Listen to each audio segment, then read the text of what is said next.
이 시간 우리 하나님의 말씀은 요한복음 5장입니다. 1절 말씀부터 9절 상반절 말씀까지 제가 봉독을 해드리도록 하겠습니다. 요한복음 5장 1절부터 9절 말씀까지 되겠습니다. 그 후에 유대인의 명절이 되어 예수께서 예루살렘에 올라가시니라. 예루살렘에 있는 양문 곁에 히브리 말로 베데스다라 하는 못이 있는데 거기에 행각 5이 있고 그 안에 많은 병자, 맹인, 다리 저는 사람, 혈기 마른 사람들이 누워 물의 움직임을 기다리니 이런 천사가 가끔 못에 내려와 물을 움직이게 하는데 움직인 후에 먼저 들어가는 자는 어떤 병에 걸렸든지 낫게 되미러라. 거기 38에 된 병자가 있더라. 예수께서 그 누우신 것을 보시고 병이 벌써 오래된 줄 아시고 이르시되 내가 낫고자 하느냐.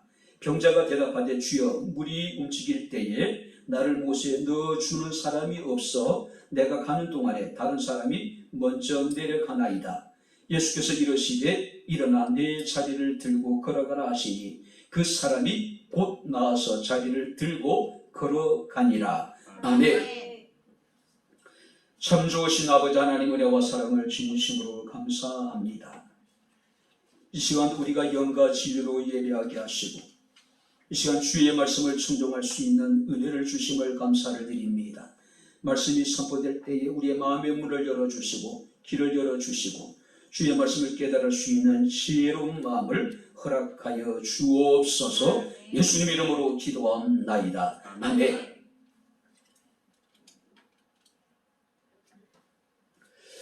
할렐루야. 아멘. 자, 우리 옆에 있는 분들과 하나님 우리와 함께 하십니다. 인사하겠습니다. 하나님 우리와 함께 하십니다.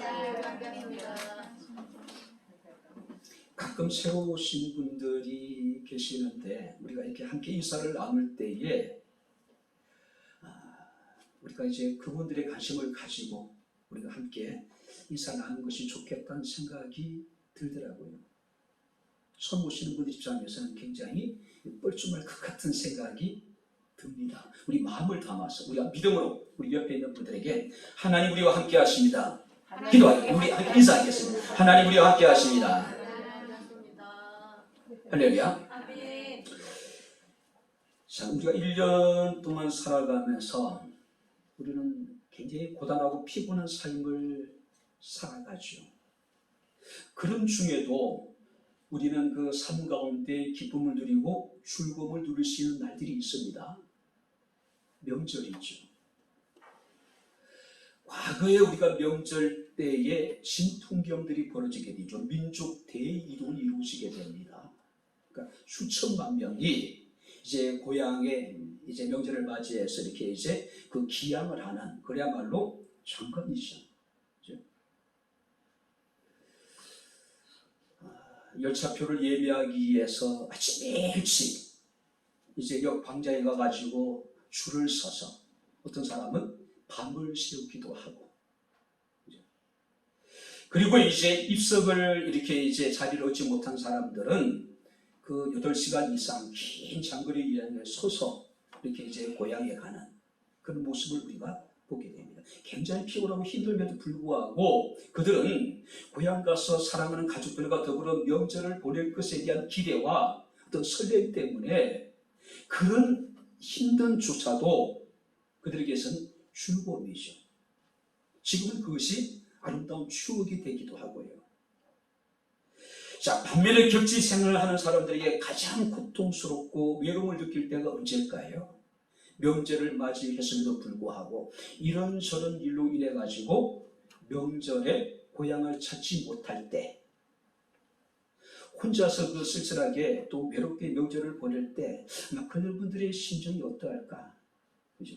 지금은 시대가 많이 바뀌었지만은 예전에는 참 힘들었을 것 같아요. 아무리 시대가 바뀌었다 하더라도 지금도 명절 되게 되면은 수많은 사람들이 이제 고향을 찾고 또 고향 가서 차례를 지나고 가족들과 함께 즐거운 명절을 보내고 올라오는 모습들을 우리가 종종 보게 됩니다.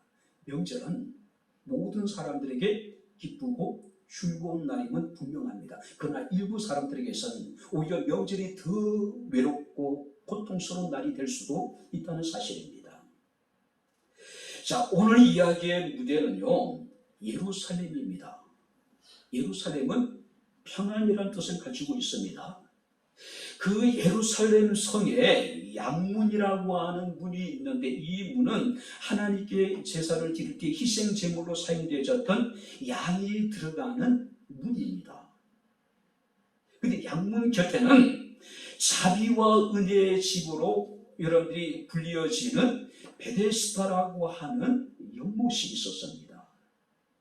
자, 그 연못에는요, 이런 전설이 전해지고 있습니다. 자, 천사가 가끔 내려와서 그 연못의 물을 흔들어요. 동하게 할 때에 제일 먼저 그 연못에 뛰어드는 사람은 어떤 병에 걸렸든지 그 병이 치료가 된다라고 하는 전설이에요. 실제적으로 거기서 치료를 받은 사람이 있었는지 없었는지 우리가 알 수 없습니다. 하지만 그 전해져 오는 전설로 인해 가지고 그 베데스다 연못가에는 수많은 사람들이 장사진을 치고 그들은 경쟁을 벌이고 있는 겁니다. 칼빈은 말하기를요, 물이 동하다라고 하는 것은 하나님께서 자기의 기쁘신 뜻대로 물질을 자유자재로 사용하신다는 증표가 될 것이다.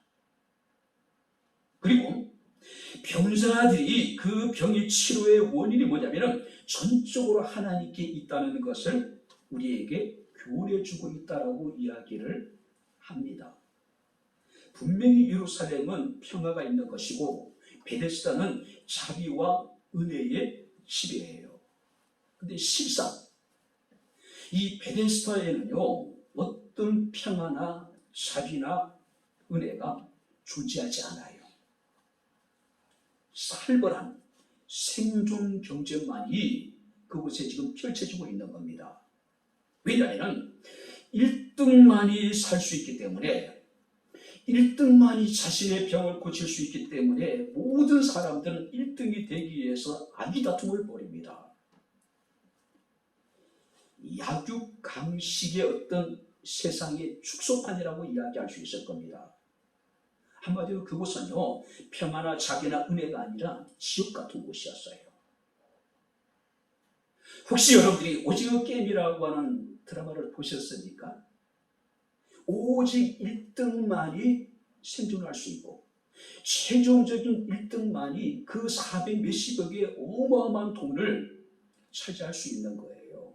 상대를 죽이지 않으면 안 돼요. 어떤 상황 속에서도 살아남아야지 의미가 있는 겁니다. 우리 1절 말씀을 보게 되면은 그날은 유대인의 명절이었다라고 이야기를 합니다. 역사가 요세푸스라는 사람에 의하면은요, 그 당시에 그 예루살렘의 인구가 10여만 명이었다 그래요. 근데 이 유대의 3대 명절 때는 전 세계 각지에서 올라온 유대인들이 당시 예루살렘 인구의 10배를 넘었다고 이야기를 해요. 100만이 넘는 어마어마한 사람들이 성전에서, 광장에서 그들은 명절을 즐겁게 보내고 있는 겁니다. 최소한 여러분들이 고양시 인구를 넘어서는 어마어마한 대인구예요. 그죠? 자, 그런데 예수께서는요, 그 예루살렘의 명절을 맞이해서 성전으로 가신 것이 아닙니다. 수많은 사람들이 축제를 벌이고 있는 광장을 향하신 것이 아니에요. 일반 사람들이 찾지 않는, 일반 사람들이 갈 길을 꺼리는 베데스다 연못을 찾으셨다는 사실이에요. 그리고 주님께서는 한 사람에게 주목을 하셨습니다. 성경은 그에 대해서 뭐라고 말씀하고 있습니까? 이미 병이 오랜 줄 아시고, 그죠? 그의 병은 장장 38년 동안 계속 이어진 그런 환자였어요. 여러분들이 말이 38년이지 38년 동안 힘들고 고통스러운 투병 생활을 했던 그의 심정이 어땠을까요? 나름대로 처음에는 희망을 갖고 천사들이 물이 동하기를 기다렸다가 제일 먼저 그 물속에 뛰어들려고 얼마나 노력했었겠어요. 그러나 계속된 어떤 실패, 결국 그런 깊은 좌절과 절망에 사로잡혀 있었을 거예요. 자신의 삶에 대해서 그는 자괴감을 느끼고 있을 거예요. 회의를 느꼈을 것이란 말이에요. 그런데 주님께서는 그를 축복하셨습니다. 세상의 모든 사람들이 명절의 죽음에 빠져 있을 때에 이곳에 있는 사람들은 한숨과 탄식과 고통 속에서 지옥 같은 시간을 지금 보내고 있을 때 주님께서는 그를 축복하셨다는 거죠. 그리고 말씀하시기를 내가 낫고자 하느냐 일어나 내 자리를 들고 걸어가라고 말씀을 하십니다. 자, 어쩌면 이 베데스다의 연못은 병든 인간의 사회를 그대로 보여주고 있는 거예요. 오늘 우리가 살아가고 있는 이 세상의 어떤 축소판이라고 이야기합니다. 뿐만 아니라 38년 된 병자는 치열한 경쟁 사회를 살아가고 있는 우리들의 모습을 그대로 보여준다고 이야기합니다. 자, 내 자리를 들고 걸어가라. 한번 따라해 보시기 바랍니다. 내 자리를 들고 걸어가라. 이것은 38년 된 병자에게 있어서는 복음입니다. 은혜예요. 자, 그가 온전히 주의 말씀 가운데 순종했을 때에 그는 38년 동안 그를 고통스럽게 만들었던 지긋지긋한 그 병에 놓여서 그를 자유하게 되었습니다. 자, 그렇다면 이 은혜의 말씀이 어떤 사람들에게 임했는지, 어떤 사람들에게 역사하게 되었는지 우리가 말씀을 살피면서 우리가 함께 은혜를 나누도록 하겠습니다. 자, 먼저 한번 5절, 6절 말씀 다시 한번 같이 읽겠습니다. 거기 38해 된 병자가 있더라. 예수께서 그 누운 것을 보시고 병이 벌써 오래된 줄 아시고 이르시되 내가 낫고자 하느냐. 거기에 38년 된 병자, 이미 가정을 떠나서 아마 사랑하는 부모가 돌아가셨거나 아니면 이제 부모들도 더 이상 그에게 관심을 주지 않은, 돌보지 않는 철저하게 소외된 사람입니다. 거기다가 그 병이 38년 동안 계속 이어진 거예요. 예수께서 그 누운 것을 보시고 병이 벌써 오래된 줄 아시고 이르시되 내가 낫고자 하느냐. 예수께서 병자에게 이르시기를 내가 치료받고 싶으냐, 내가 낫고 싶으냐 지금 묻는다는 겁니다. 예수께서 왜 물으셨을까요? 이것은요, 그를 치료하시겠다라고 하는 주님의 의지의 표현이에요. 내가 너를 고치겠다라고 하는 주님의 여러분들이 의지예요. 이 병자는 자신의 병을 낫기 위해서 지금 이 자리에 있었습니다. 만약에 그가 이 병이 고침을 받았다면 더 이상 이 베데스다 연못가에 머물 이유가 없어요. 그렇지 않습니까? 오늘뿐만 아니라 누구든지 절대로 머물고 싶은 곳이 아니에요. 이곳은요. 그래도 불구하고 주님께서는 어쩌면 이 병자에게 불편한 질문을 하고 계신 거예요. 내가 낫고자 하느냐. 아니, 안 낫고 싶은 사람이 어디겠어요? 이 지긋지긋한 지옥 같은 곳에서 벗어나고 싶지 않을 사람이 어디에 있겠어요? 주의 말씀에 그 병자는 불평을 쏟아내기 시작을 합니다. 내가 낫기를 원하지만은 나를 연못에 넣어줄 사람이 없습니다. 그에게는 부모님도 계셨을 것이고 어쩌면 사랑하는 아내도 있었을 것이고 또 자식들도 있었을 것이고 또 그에게는 형제들도 있었을 것이고 친구들도 있었을 것이고. 근데 문제는 뭡니까? 정말로 낫기를 원하지만은 천사가 내려와서 이 못에 물을 동하게 할 때 누구라도 빨리 가서 내 병을 치유하고 싶지만은 나를 연못에 넣어주는 사람이 없습니다라고 지금 이야기하고 있습니다. 이 이야기 속에는 불평, 원망, 그리고 자신을 방치하고 있는 주변의 모든 사람들에 대한 어떤 배신감, 그죠? 이런 것들로 그가 꽉 차 있었던 거예요. 우리가 이 사람의 이야기를 통해서 느낄 수 있는 건 뭡니까? 지금 이 사람은 스스로 자신이 뭔가 하려고 하는 이제 의지가 없어요. 그가 지금 기대할 수 있는 것은 뭡니까?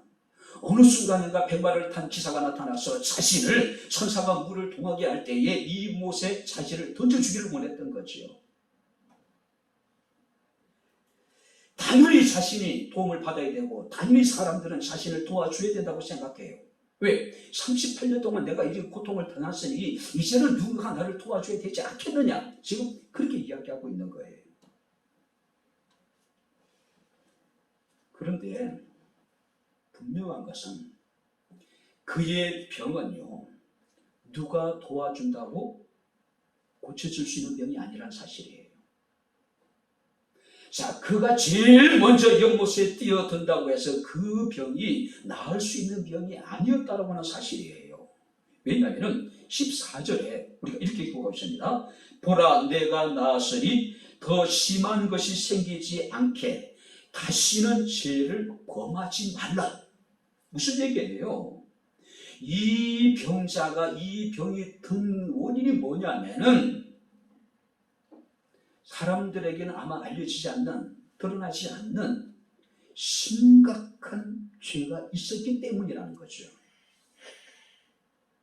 자, 이 죄에 대해서 두 가지 여러분들이 해석을 합니다. 첫 번째는 뭐냐면은 제가 그만 말씀드렸듯이 이 병자가 이 병이 든 원인이 뭐냐면 어떤 이 사람의 죄 때문이었을 것이다. 그래서 그는 그 병으로 인해 가지고 38년 동안 고통을 겪었다는 거예요.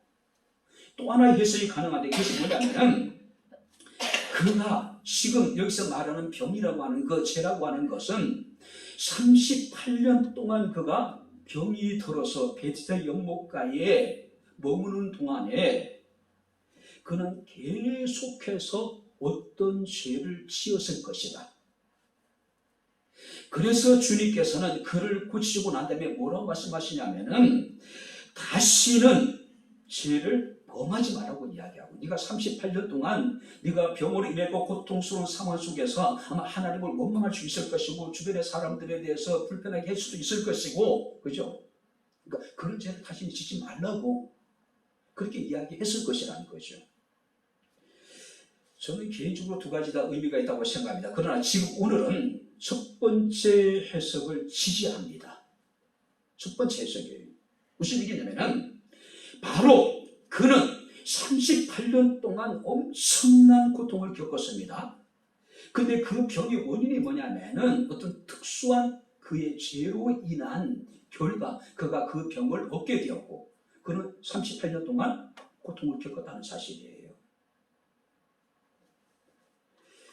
예수께서는 우리를 회복시키시고 우리를 고치시고 하나님께서는 우리를 온전케 하시기 전에 먼저 어떤 작업을 하십니까? 우리의 죄를 자각하게 만들고 우리의 죄를 주님께서는 사하시고 그리고 난 다음에 그 병을 고치십니다. 그를 회복시키셔요. 그를 온전케 하신다는 겁니다. 자, 여러분들이 마가복음 2장에 보게 되면은 예수께서 가버나움이라는 곳을 가셨습니다. 그리고 한 집에 들어가셨어요. 자, 예수께서 그곳에 계시다는 이야기를 듣고 4명의 사람들이 들것에다가 중풍병자를 태우고 예수께 나아가요.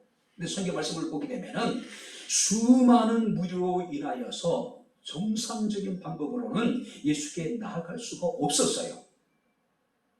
그러자 이 사람들이 어떻게 합니까? 지붕에 올라가서 지붕을 뜯어내고 자신의 친구를 상에 이렇게 이제 태우고 그 상을 예수께서 계신 곳으로 달아내리는 모습을 우리가 보게 됩니다. 근데 성경이 이렇게 읽고 있습니다. 예수께서 그 4명의 사람들의 믿음을 보시고 그 중풍병자에게 이르시기를 작은 자여 내 죄사함을 받았느니라. 자, 여기 보세요. 4명의 사람들이 들것에다가 중풍병자를 태우고 예수께 나간 목적은 뭡니까? 그 병을 고치기 위한 것이었어요. 근데 예수께서는 먼저 말씀하시기를 내 죄사함을 받았느냐고 말씀하고 있습니다. 그리고 난 다음에 병자에게 이르시기를 일어나 내 상을 들고 집으로 가라고 말씀하고 있어요. 즉 이 사건과 거의 비슷한 상황이에요. 왜 주님께서는 그 병자에게 작은 자여 네 제삼을 받았다고 말씀하셨을까요? 중풍병의 원인이 바로 죄였기 때문에 그래요. 바로 주님께서는 그의 죄를 먼저 해결하시고 그의 죄를 사하시고 그리고 그의 병을 고쳐주셨다는 사실이에요. 자, 여기 보시기 바랍니다. 예수께서는요, 사람들의 모든 병의 원인이 죄라고 인정하는 당시 유대 사람들의 사고 방식을 그대로 받아들이진 않아요. 하지만 때로는 어떤 질병에 대해서는 그것이 죄가 원인임을 예수께서는 인정을 하시는 모습도 우리가 보게 됩니다. 자, 그렇다면 모든 질병의 원인은 죄가 아니에요.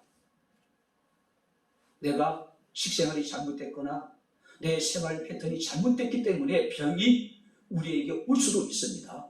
그러나 어떤 병은요, 죄가 그 병의 원인이 될 수도 있다라고 하는 사실이에요. 자, 성경에서 말하는 죄라고 하는 것은 뭡니까? 목표를 빗나가는 것. 목표를 빗나가는 것이 죄예요. 쉽게 얘기하면 우리가 기차가 철로를 벗어난 것, 레일을 벗어나는 것, 이게 탈선이잖아요. 이게 죄라는 거예요. 그래서 우리가 예레미야 5장 25절 말씀을 보니까 너희 죄가 너희로부터 좋은 것을 막았느니라. 한번 따라해 보시기 바랍니다. 너희 죄가 너희로부터 좋은 것을 막았느니라. 좋은 것은 막고 병은 우리에게 찾아오고, 이게 죄가 끼치는 영향력이라는 거예요. 그러나 사도 요한은 요한일서 1장 9절 말씀에 만일 우리가 우리 죄를 자백하면 저는 미쁘시고 의로사 우리 죄를 사하시며 모든 불의에서 우리를 깨끗게 하실 것이라고 말씀을 하고 있습니다. 뿐만 아니라 다윗은 시편 32편 1절에 허물의 사함을 받고 자신의 죄가 가려진 자는 복이 있다라고 말씀을 하고 있습니다. 주님께서는 38년 된 병자에게 말씀하시기를 일어나 네 자리를 들고 걸어가라고 말씀하고 있습니다. 자신의 죄를 인식하고 돌이켜 하나님의 자비와 긍휼을 구하는 사람에게 주어진 은혜가 어떤 은혜입니까? 일어나 자리를 들고 걸어가는 축복이라는 사실이에요. 여러분들이 고침을 받기를 원한다면, 우리의 가정이 고침을 받기를 원한다면, 우리 교회가 고침을 받기를 원한다면, 정말 이 사회가, 이 나라, 이 민족이 정말 하나님의 은혜로 말미암아 고침을 받기를 원한다면 먼저 해야 될 일이 무엇입니까? 하나님의 영광 앞에 수많은 사람들이 보인 반응은 한결같습니다. 나는 죄인입니다. 자신의 죄인됨을 인정하고 하나님의 자비와 긍휼을 구하는 자들에게 하나님께서는 그들을 고치실 것이고 그들을 일으켜 세우실 것이고 그들의 자리를 들고 걸어가는 놀라운 능력을 행하실 것이라는 사실을 믿으시길 주 이름으로 축원합니다. 두 번째 말씀을 보시기 바랍니다. 자, 7절을 같이 읽겠습니다. 병자가 대답하되 주여 물이 움직일 때에 나를 못에 넣어주는 사람이 없어 내가 가는 동안에 다른 사람이 먼저 내려가나이다.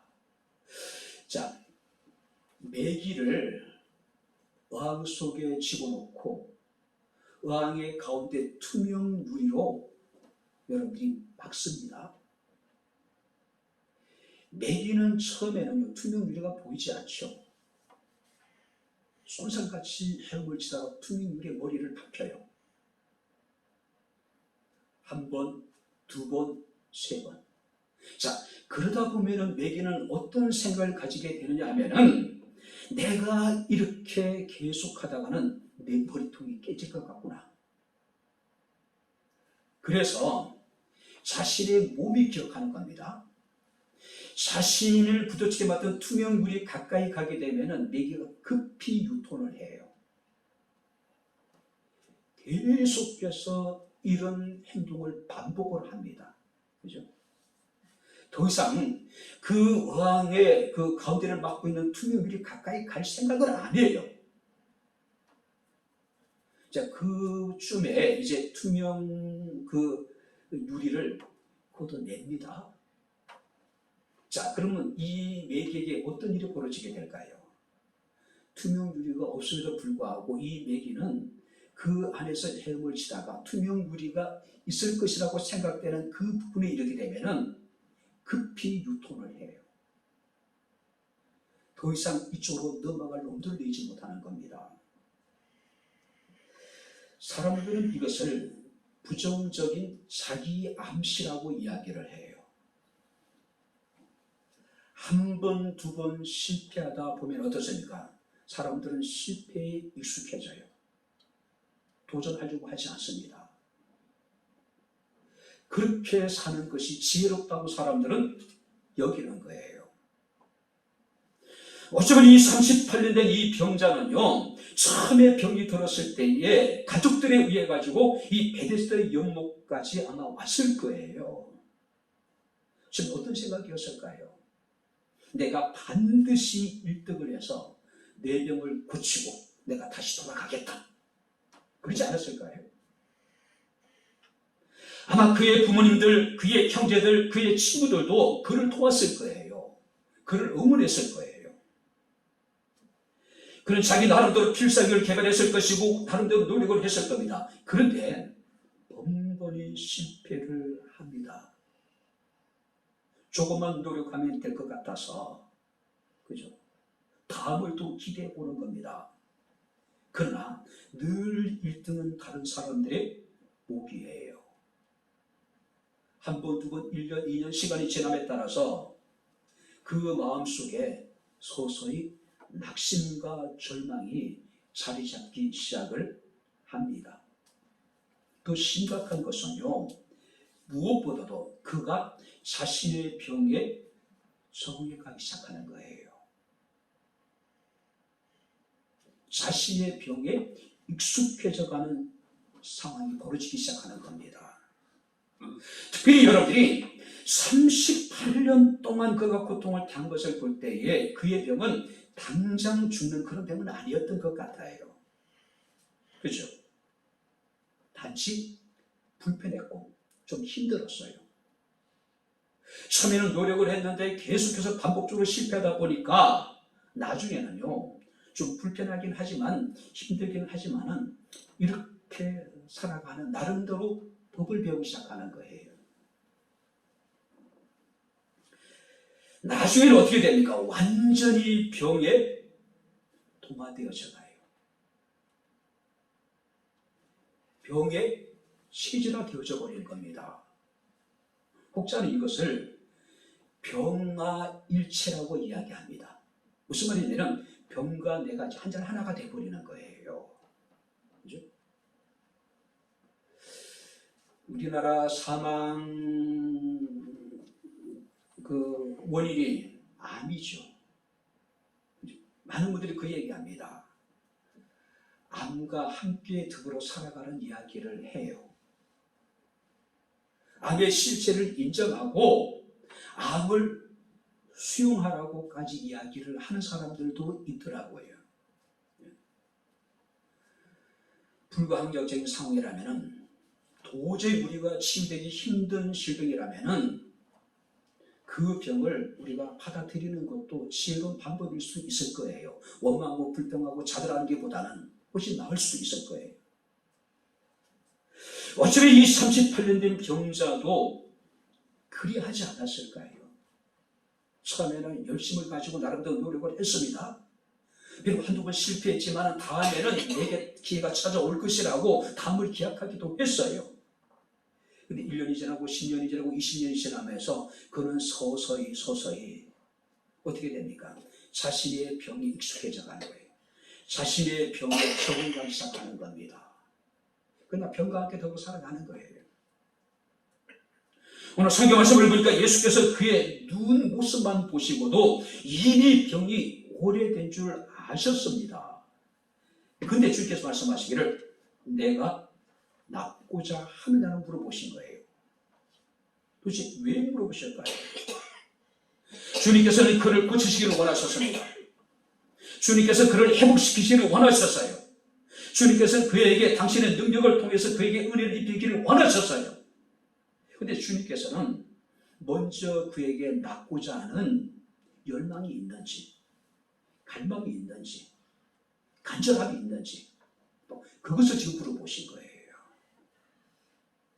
네가 38년 동안 실패했고 너는 지금 병에 완전히 적응해가지고 병에 익숙해져 병과 함께 더불어 살아가고 있는데 지금도 낫고자 하는 희망이 있느냐, 소망이 있느냐, 열망이 있느냐, 갈망이 있느냐, 지금 그걸 물어보신 거예요. 그때 그는 뭐라고 대답합니까? 병자가 대답하되 주여 물이 동할 때 나를 못에 넣어줄 사람이 없습니다. 이게 무슨 얘기예요? 내가 지금 38년 동안 고통을 겪었고 나는 매번 실패했습니다. 하지만 누군가가 내게 조금만 도와주기만 한다면 나도 1등이 될 수 있고 나도 내 병을 고칠 수가 있습니다라는 지금 희망을 얘기하고 있는 거예요. 누군가가 조금만 도와주면은 내가 천사가 내려와서 그 물을 동하게 할 때 제일 먼저 뛰어들어서 내 병을 고칠 수 있을 것입니다 라고 지금 희망을 얘기하고 있는 거예요.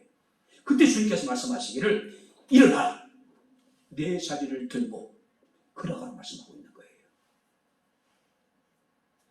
자, 비록 그는 자신을 돕지 않은 사람들에 대해서 불편한 마음을 가지고 있습니다. 원망했어요. 불평했습니다. 하지만 그 마음속에는 아직까지도 누군가가 나를 조금만 도와주면 내가 다시 일어설 수 있을 것이라는 이야기예요. 누군가가 나를 조금만 도와주면 내가 저 연못에 달려가서 내 병을 고칠 수 있을 것이라고 지금 희망을 아직까지 포기하지 않는 거예요. 사랑하는 성도 여러분들, 절망은 죽음에 이르는 병입니다. 어떤 상황 속에서도 하나님의 선하심을 믿으시길 바랍니다. 할렐루야. 주의 능력을 믿으시기 바랍니다. 할렐루야. 죽은 나사로를 살리신 주님이시잖아요. 물이 변하여 포도주가 되게 하신 주님이잖아요. 거친 파도를 잔잔케 하신 주님이시잖아요. 그 주님이시라면 능히 바로 38년 된 병자도 일어서게 하실 수 있을 것이고 그를 고칠 수 있을 것이고 그를 온전케 하실 수 있을 것이라는 이야기예요. 주님께서는 바로 아직까지 네가 희망을 포기하지 않았느냐, 낫고자 하는 열망이 있느냐, 갈망이 있느냐라고 지금 물어보고 계신 거죠. 마태복음 15장 말씀을 보게 되면은 한 이방 여인이 예수께 나와왔습니다. 주 다윗의 자손이여 나를 불쌍히 여기소서. 내 딸이 흉악한 귀신에 들렸습니다.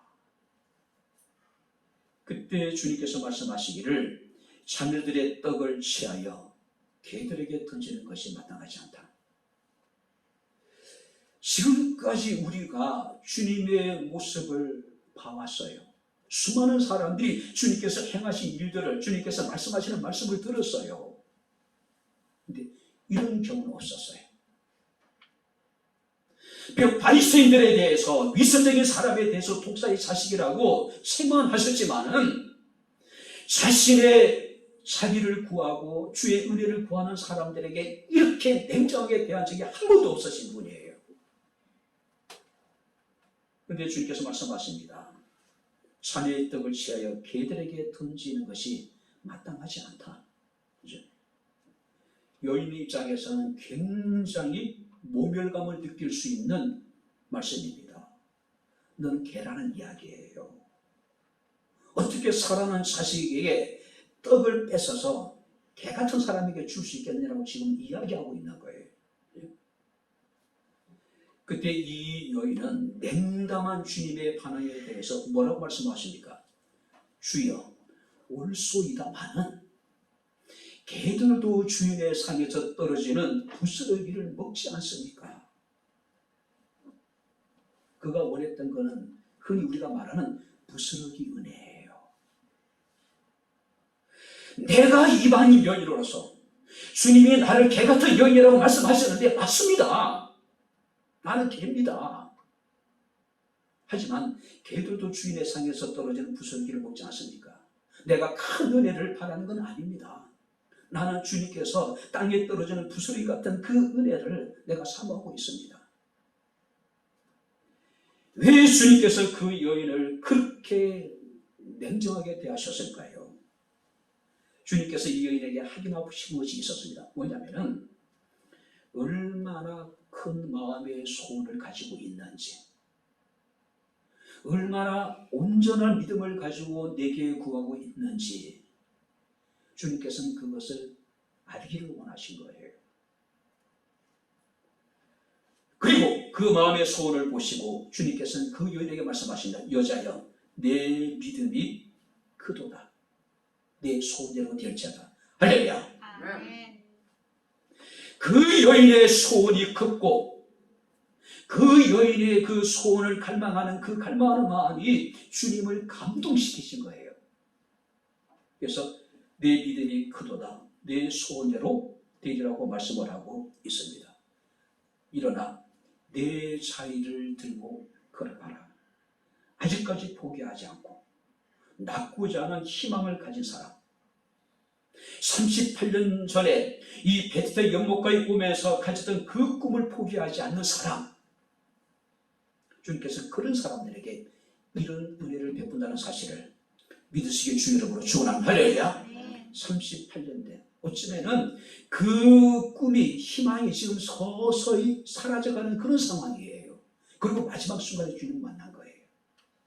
꺼지지 않는 신락 같은 작은 희망, 주님께서 그것을 보시고 그걸 고치셨다는 사실이에요.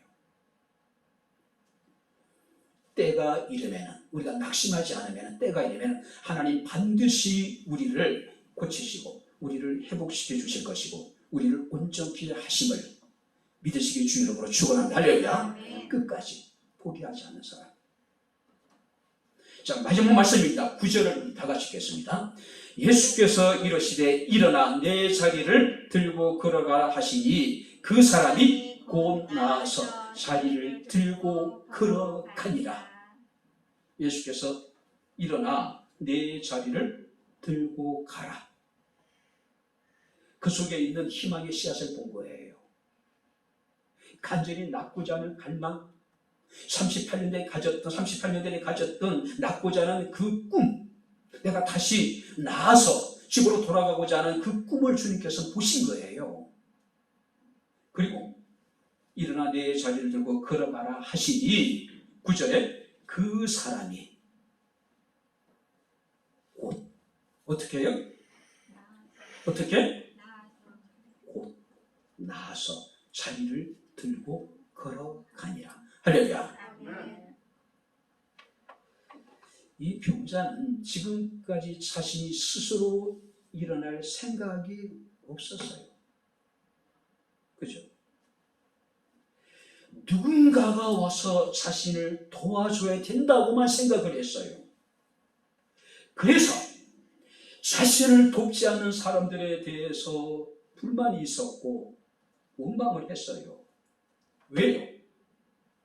38년 된 자기 자신이야말로 그 수많은 베드다 연못가의 병자들 중에 가장 불쌍한 사람이라고 생각을 한 거예요.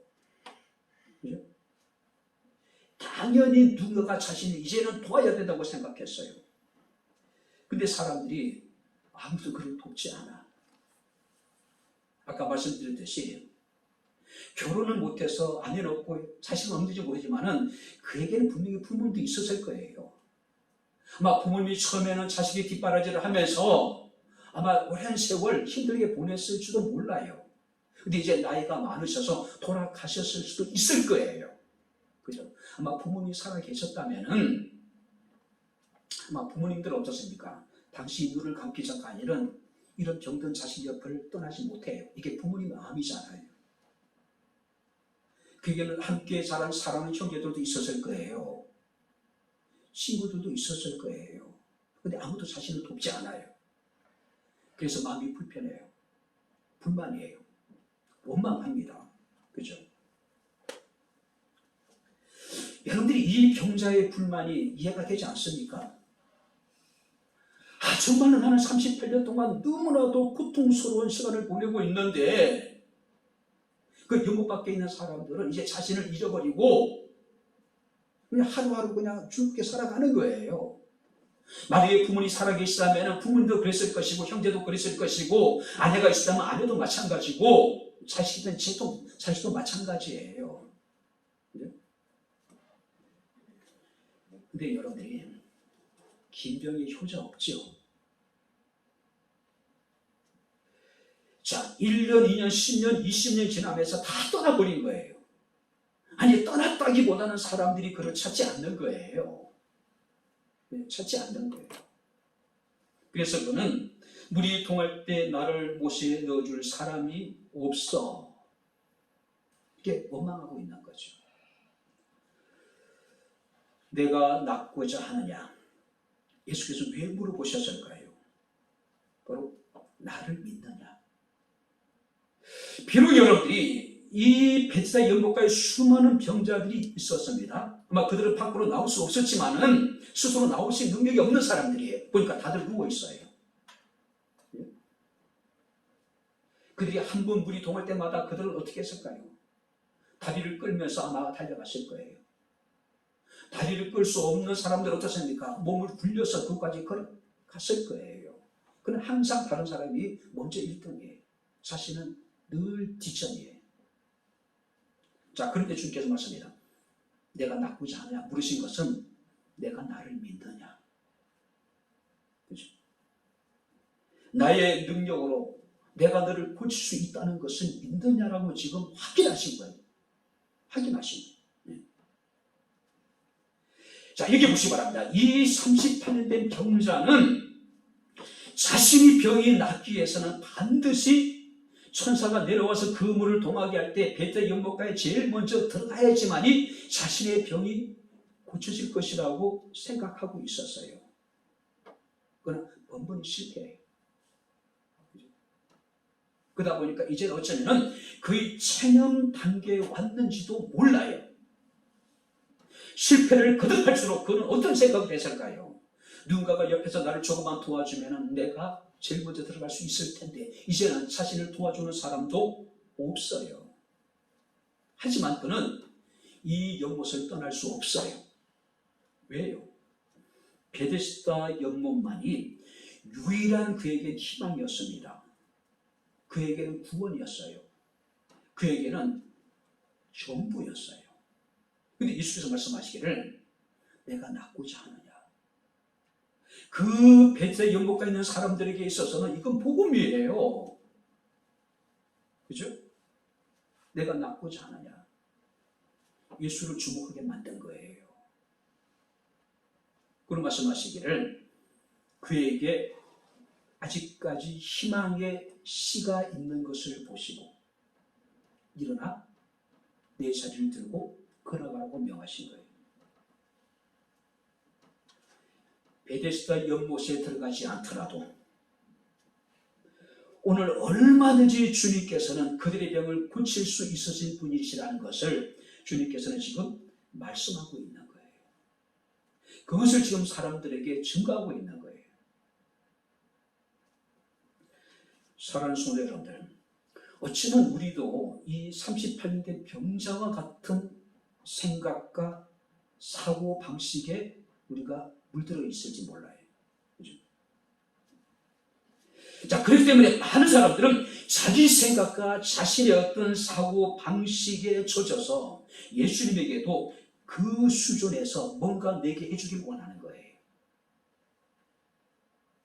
자, 여러분들 열왕기하 5장이니까 나만이라고 인물이 등장하죠. 그가 아람 제국의 군대 장관이에요. 아람 제국의 아마 여러분들이 국의 영웅이었던 것 같아요. 근데 그에게 어느 날 갑자기 나병이 찾아와.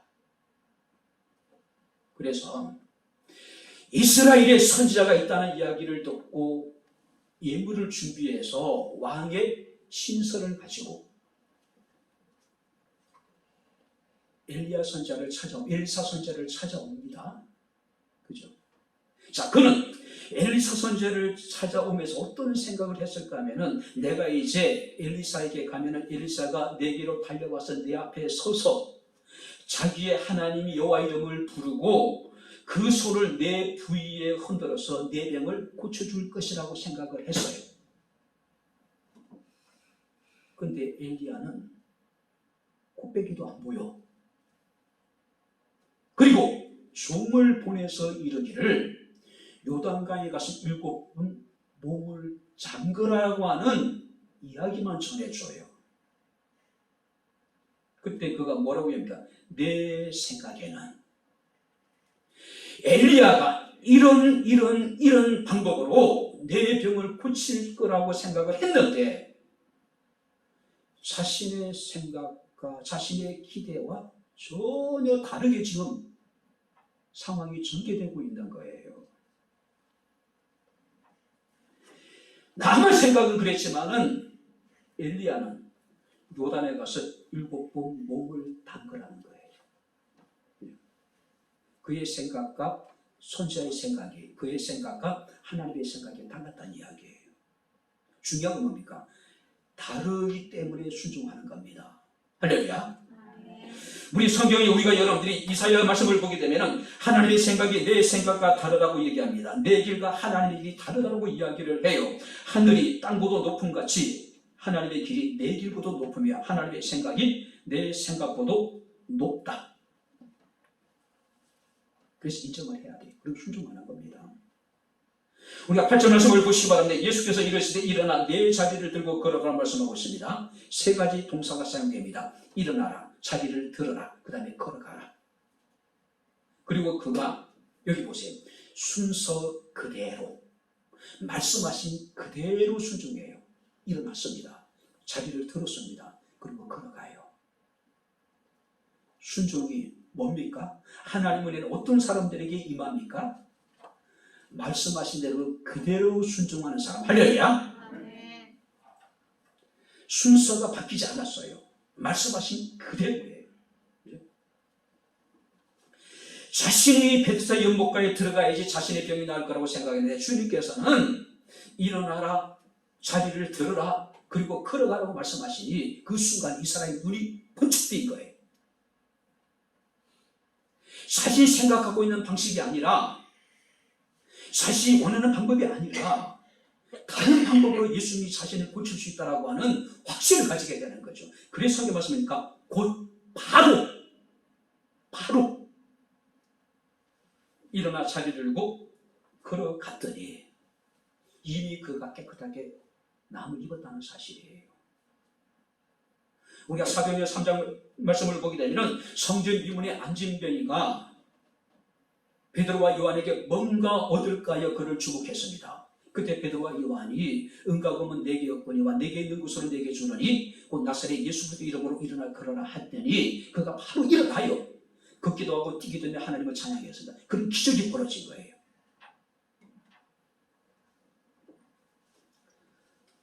오늘 사랑하는 성도 여러분들, 우리가 10절부터 15절 말씀 보니까 어떤 일이 벌어지게 되냐면은 그날이 안식일이었어요.